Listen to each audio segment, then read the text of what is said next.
Let us now understand some of the concepts given in the teaching of history.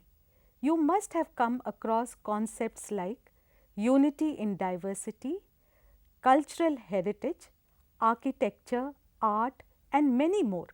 Now, how do we understand these concepts? For that, knowledge of sources are very, very important.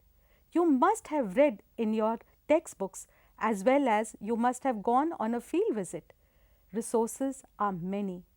They are numismatic, literary sources, archaeological remains, and oral sources. Some of them also talk about travel account because people have come at different points of time and have written about our society, culture, and heritage. Now, you know sources are of two kinds, primary source and the secondary source. Primary sources are sources that belong to the period under investigation. They are remains of temples which come under archaeological or tangible resources. Literary sources are those that have been written during that period.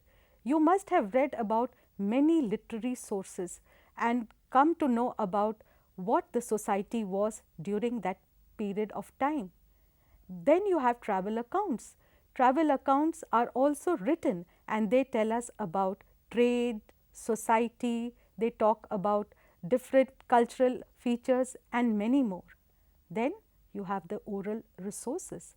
You must have read about different movements in history like our freedom struggle. Many of the people who have participated in different movements are living legend even to this day.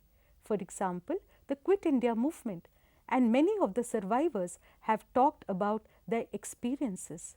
Oral resources bring an emotional connect and they are primary because they talk about the experiences which people have lived at that particular point of time. You have official records which talk about what was happening during the period, they give the government's perspective. All of you have known about the National Archives.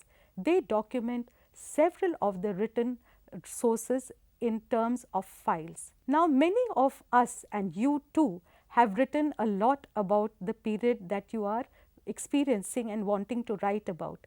So, when we consult a source that talks about the primary source, it becomes secondary because it has already been interpreted by the scholar.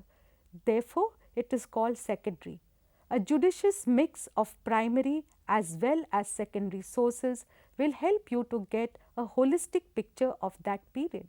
You can go on reading because there is no end to it. Many scholars write about different aspects of that period. So, you must be a good reader. We have given you details about different types of sources. After doing these activities, you can evaluate yourself and see where you stand, whether you can critically examine the sources, whether you can write more about the sources in your own words, or you can link between the past and present through these sources. This will help make the subject interesting and link the past with the present, make subject lively, interesting, and take you on a continuous journey of exploring to unravel the period that is interesting you. The multiplicity of resources will help you in connecting the past with the present. It will take you through a journey of exploration, of unraveling your own curiosity.